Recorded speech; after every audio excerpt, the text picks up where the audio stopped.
Hi ವೀಕ್ಷಕರೇ, good morning. ಹೇಗಿದ್ದೀರಾ? Mahima YouTube ಚಾನಲ್ಗೆ ನಿಮಗೆಲ್ಲ ಸ್ವಾಗತ ಸುಸ್ವಾಗತ. ವೀಕ್ಷಕರೇ ನೋಡಿ, ಇವತ್ತು ನಮಗೆ ನಮ್ಮ ಬೋರ್ವೆಲಿಗೆ ಕೆಸರು ಬಿದ್ದಿದೆ. ಆ ಕೆಸರನ್ನು ತೆಗೆಯುವ ಯಂತ್ರ ಬಂದಿದೆ. ಆ ಕೆಸರನ್ನು ತೆಗೆದು ಅದಕ್ಕೆ ಪೈಪ್ ಹಾಕಲಿಕ್ಕೆ ಉಂಟು. ಒಂದು 600 ಅಡಿ ಹೋಗಿದೆ. 600 ಅಡಿಗೆ ಒಂದು ಪೈಪ್ ಹಾಕಲಿಕ್ಕೆ ಉಂಟು. ಕೆಸರನ್ನು ತೆಗಿಲಿಕ್ಕೆ ಉಂಟು. ಮೊದಲು ನಾವು ಇದಕ್ಕಿಂತ ಮುಂಚೆ 2 ಲಕ್ಷ ಬೋರ್ವೆಲಿಗೆ ಖರ್ಚು ಮಾಡಿದ್ದೇವೆ. ಈಗ ಒಂದು 3 ಲಕ್ಷ ಜಾಸ್ತಿಯೇ ಬೇಕಂತ ಹೇಳ್ತಾರೆ. ಅಷ್ಟು ಖರ್ಚು ಉಂಟು ನೋಡಿ. ಈಗ ಪುನಃ ಅದರ ಮಿಷನ್ ಬಂದಿದೆ ನೋಡಿ. ಅದರಲ್ಲಿ ಎಲ್ಲ ಬೋಲ್ಟಸ್ ಬಿದ್ದಿದೆ, ಅಂದರೆ ಕೆಸರು ಬಿದ್ದಿದೆ ಅದರ ಒಳಗೆ. ಅವತ್ತೇ ಬಿದ್ದಿದೆ. ನಮ್ಮಲ್ಲಿ ಆಗ ಹಣದ ಪ್ರಾಬ್ಲಮ್ ಇತ್ತು, ಆಗ ತೆಗಿಲಿಕ್ಕೆ ಆಗಲಿಲ್ಲ. ಈಗ ಹೇಗಾದರೂ ಮಾಡಿ ಹಣ ಮಾಡಿ ಅದನ್ನೊಂದು ಉಳಿಸಿಕೊಳ್ಬೇಕಂತೇಳಿ ಬೋರ್ವೆಲಿಗೆ ಮಿಷನ್ ತಂದು ಅದರ ಕೆಸರನ್ನು ತೆಗೆಯುವ ಕೆಲಸ ನಡೀತಿದೆ ನೋಡಿ. ಮಿಷಿನ್ ಬಂದಿದೆ ನೋಡಿ. ಅದರದ್ದೆಲ್ಲ ಸೆಟ್ಟಿಂಗ್ ಮಾಡ್ತಾ ಇದ್ದಾರೆ ನೋಡಿ. ಸೆಟ್ಟಿಂಗ್ ಮಾಡುವಾಗ ಎಷ್ಟು ಗೊತ್ತಾಗ್ತದೆ ವೀಕ್ಷಕರೇ, ಎಷ್ಟು ಹಣ ಬೇಕು ತೋಟ ಇದ್ದವರಿಗೆ. ಒಂದು ನೀರೆಲ್ಲ ಇದ್ದರೆ ಎಷ್ಟು ಕಷ್ಟ ಆಗ್ತದೆ ನಮಗೆ. ರೈತರ ಪಾಡು ಒಂದು ಹೇಳುವುದೇ ಬೇಡ.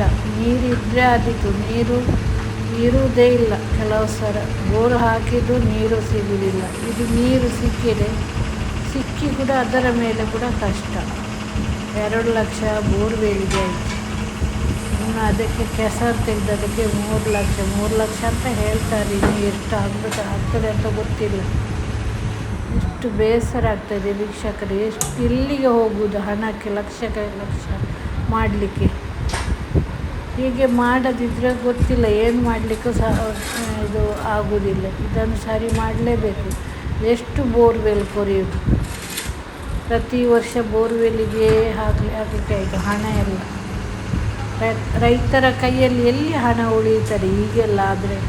ಹಣವೇ ಉಳಿಯುವುದಿಲ್ಲ ವೀಕ್ಷಕರೇ. ಬೇಸರ ಆಗ್ತದೆ. ಒಂದು ಕಡೆ ತೋಟದಲ್ಲಿ ಅಡಿಕೆಗೆಲ್ಲ ಮದ್ದು ಬಿಟ್ಟರೆ ಮಳೆಗಾಲದಲ್ಲಿ ಎಲ್ಲ ರೋಗ ಬಂದರೆ ಉದುರಿ ಹೋಗ್ತದೆ.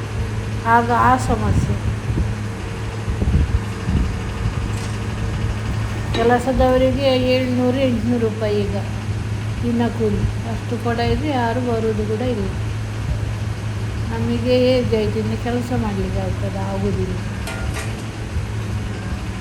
ಒಮ್ಮೊಮ್ಮೆ ನೆನೆಸುವಾಗ ಕಣ್ಣಲ್ಲಿ ನೀರು ಬರ್ತದೆ ವೀಕ್ಷಕರೇ.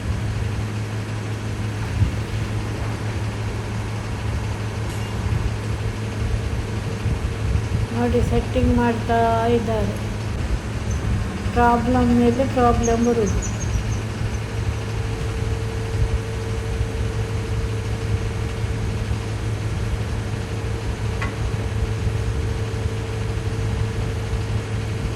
ಯಾರ ಹಣಕ್ಕೆ ಹೋಗುವುದು ಲಕ್ಷಕ್ಕೆ?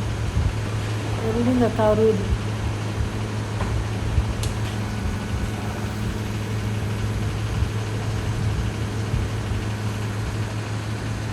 ನೋಡಿ, ಅದನ್ನೆಲ್ಲ ಎಷ್ಟು ಕಷ್ಟ ಉಂಟು ಸೆಟ್ಟಿಂಗ್ ಮಾಡಲಿಕ್ಕೆ. ಹೇಗೆ ಬೋರ್ವೆಲ್ ಹಾಕಿದೆ ಹಾಗೆಯೇ ಪುನಃ ಹಾಗೇ ಮಾಡಿ ಅದರ ಕೆಸರನ್ನು ತೆಗಿಲಿಕ್ಕುಂಟು. ಅದಕ್ಕಿಂತ ಜಾಸ್ತಿ ಹಣ ಬೇಕು. ನಾವೊಂದು ಮಾಡಿಸುದು ಇದರಲ್ಲಿ, ಅದು ಪರ್ಮನೆಂಟಾಗಿ ನೀರು ಉಳಿಯಲಿ ಅಂತೇಳಿ ಮಾಡಿಸುದು.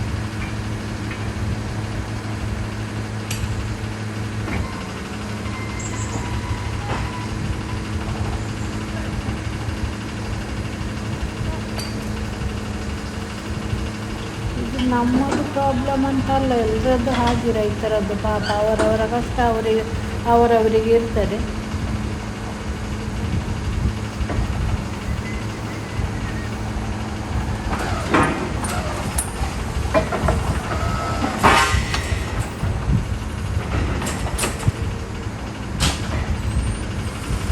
ನೀರಿಲ್ಲದೆ ಎಲ್ಲ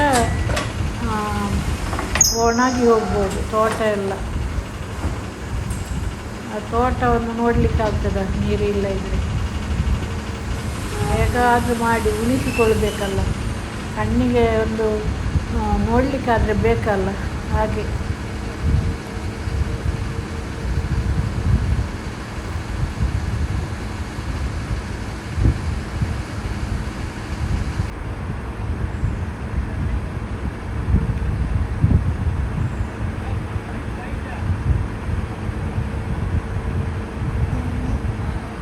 ಇದು ಬೋರ್ವೆಲ್ ಹಾಕುವುದಕ್ಕಿಂತ ತುಂಬ ಕಷ್ಟ ಉಂಟು, ಅದಕ್ಕಿಂತ ಕಷ್ಟ ಇದು, ಅದರ ಕೆಸರನ್ನು ತೆಗೆಯುವುದು.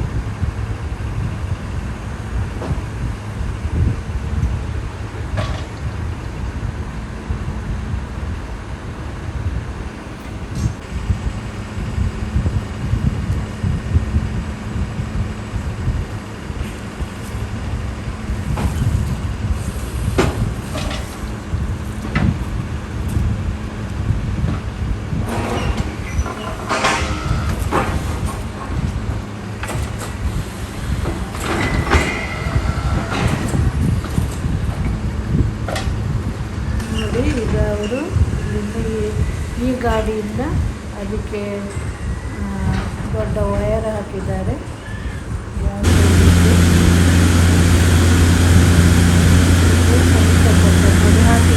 ನೋಡಿ, ಎಷ್ಟು ಕೆಸರು ಬರ್ತದೆ ನೋಡಿ, ಎಷ್ಟು ಕೆಸರು ಉಂಟು ನೋಡಿ,